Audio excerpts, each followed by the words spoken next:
Hello everyone.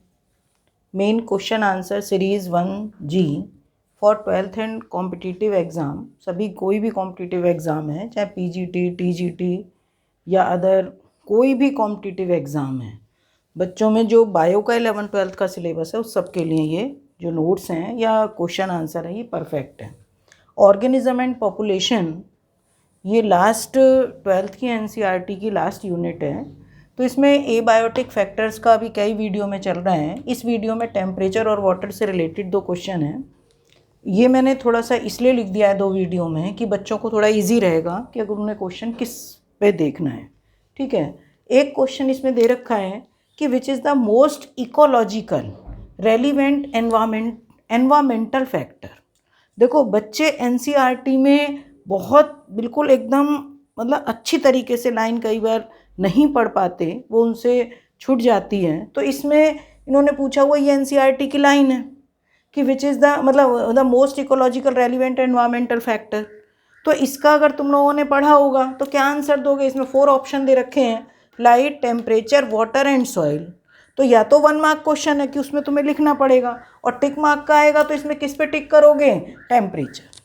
किस पर टिक करोगे, टेम्परेचर, क्योंकि ecologically relevant environmental factor photosynthesis में अदर सारी एक्टिविटीज़ के अंदर टेम्परेचर का मतलब एक तरीके से मोस्ट रोल है.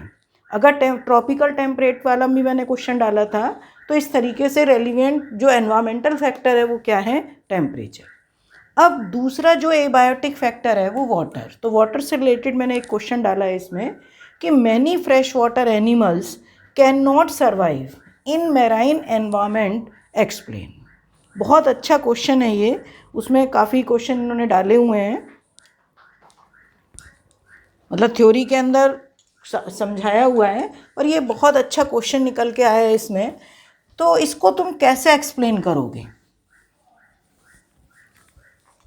देखो जो मैराइन या मैरीन बोलते हैं बहुत से लोग, तो इसमें क्या होता है कि ये मान लीजिए मैरीन वाटर है, सी वाटर है, इसके अंदर बहुत सारे सॉल्ट हैं, और जब बहुत ज़्यादा सॉल्ट्स हैं तो वो जो फ्रेश वाटर फिशेज़ हैं या फ्रेश वाटर एनिमल्स होते हैं वो क्योंकि इसके अंदर सॉल्ट वगैरह है, इसकी कंसंट्रेशन ज़्यादा हो गई, तो उस केस में फ्रेश वाटर फिशेज़ जो है वो सर्वाइव नहीं कर पाते. दूसरी चीज़ हम ये कहेंगे कि जो ये वाटर है मतलब जो सी वाटर होता है, सी वाटर हाइपरटोनिक है. ये उनकी बॉडी से, मान लीजिए कोई फ्रेश वाटर फिशेज़ हैं, ये फ्रेश वाटर फिशेज़ हैं, तो ये हाइपरटोनिक हो गया. और जब बॉडी के अंदर का तो है हाइपो और बाहर का हाइपरटोनिक, तो दे लूज वाटर. और जब वाटर लूज होगा तो इसमें ये सर्वाइव कर ही नहीं पाएंगी. ठीक है. ऐसी कंडीशन में ये फिशेज़ जो है यहाँ पर सर्वाइव नहीं कर पाएंगी. ये लोअर एनिमल्स में जब तुम लोग 11th का टॉपिक पढ़ते होंगे तो अमीबा के केस में भी ये क्वेश्चन पढ़ते हैं. वहाँ पर वाटर कंट्रोल के लिए अमीबा में क्या होता है भाई, अमीबा की बॉडी है, वाटर कंट्रोल के लिए उसमें क्या होता है, कॉन्ट्रैक्टाइल वैक्यूल.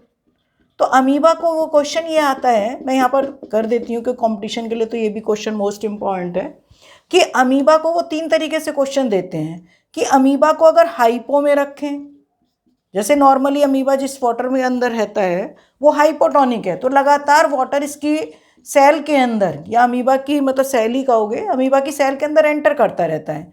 तो यह कॉन्ट्रैक्टाइल वैक्यूल एक छोटी सी फॉर्म में बननी स्टार्ट होती है बैक साइड में न्यूक्लियस के, और धीरे धीरे धीरे धीरे बड़ी होती है. जब ये फुल्ली मैच्योर्ड हो जाएगी तब ये प्लाज्मा लेमा के कांटेक्ट में आके बस्ट होती है, मतलब सिस्टोल.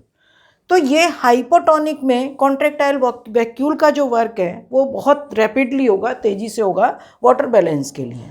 अब मान लिया मैं तुमसे कहूँ कि अमीबा को तुम सी वाटर में रखो, बहुत बार क्वेश्चन आया हुआ है कि अमीबा को, जैसे यहाँ पे क्वेश्चन है कि इसमें सी वाटर में रखा, अमीबा को अगर हम सी वाटर में रखेंगे तो सी वाटर हमेशा ध्यान रखना, बच्चे कहेंगे कि सी वाटर हाइपरटोनिक है, अमीबा जो है वो कॉन्स्ट्रिक्ट हो जाएगा, मतलब किस तरीके से. पर नो, सी वाटर और अमीबा के प्रोटोप्लाज्म की कंसंट्रेशन सेम है. सी वाटर अमीबा के लिए कैसा होता है, हाइपोटोनिक, सॉरी सी वाटर कैसा होता है? आइसोटोनिक, सेम है आइसोटोनिक। तो आइसोटोनिक में क्या होगा? ना तो वाटर अंदर जाएगा ना ही बाहर आएगा, कॉन्ट्रैक्टाइल वैक्यूल का वर्क होगा ही नहीं। सी वाटर मोस्ट इंपॉर्टेंट क्वेश्चन है। बच्चे सी वाटर को समझते हैं कि हाइपर है, पर अमीबा के प्रोटोप्लाज्म की कंसंट्रेशन और सी वाटर की कंसंट्रेशन सेम होती है। सी वाटर अमीबा के लिए आइसोटोनिक है। अब तीसरा, अगर स्पेशली वो कह दें कि अमीबा को ऐसे सॉल्यूशन में रखें जिसकी कंसंट्रेशन अमीबा के प्रोटोप्लाज्म से ज़्यादा है, हाइपरटोनिक है, तब उस केस में ये होगा कि इसकी कॉन्ट्रैक्टाइल वैक्यूल, क्योंकि अमीबा के खुद प्रोटोप्लाज्म से पानी बाहर आ जाएगा, तो अमीबा की सेल श्रिंक हो जाएगी। ठीक है, कैसी हो जाएगी? श्रिंक। जैसे यहाँ पर भी है कि जो मैंने क्वेश्चन डाला था कि फिशेस जो हैं इनसे दे लूज वाटर और दे मतलब इनको अपने सर्वाइवल होने में इनको मतलब परेशानी होगी और डेथ भी हो सकती है। बहुत ज़्यादा कंसंट्रेशन में अगर ये रहेंगी तो इनकी डेथ भी हो सकती है। कुछ फिशेस होती हैं जो एनाड्रोमस कैटाड्रोमस फिशेस होती हैं, कि एनाड्रोमस फिशेस नाम भी सुना होगा, एनाड्रोमस फिशेस। ये एनाड्रोमस फिशेस कौन सी होती हैं? जो सी से फ्रेश वाटर में जाती हैं। और कैटाड्रोमस फिशेस जो होती हैं, कैटाड्रोमस फिशेस, वो फ्रेश वाटर से सी में जाती हैं। तो ये तो सरवाइव कर लेती हैं दोनों तरह कंडीशन को। इनमें इस तरीके की मतलब कैरेक्टर्स होते हैं, इस तरीके की इसके अंदर स्ट्रक्चर्स होते हैं कि सरवाइव कर लेते हैं। पर नॉर्मल जो फिशेस होती हैं वो मैराइन वाटर में रखने पर वो सरवाइव नहीं कर पाएंगे। ठीक है बेटा, ओके, थैंक यू।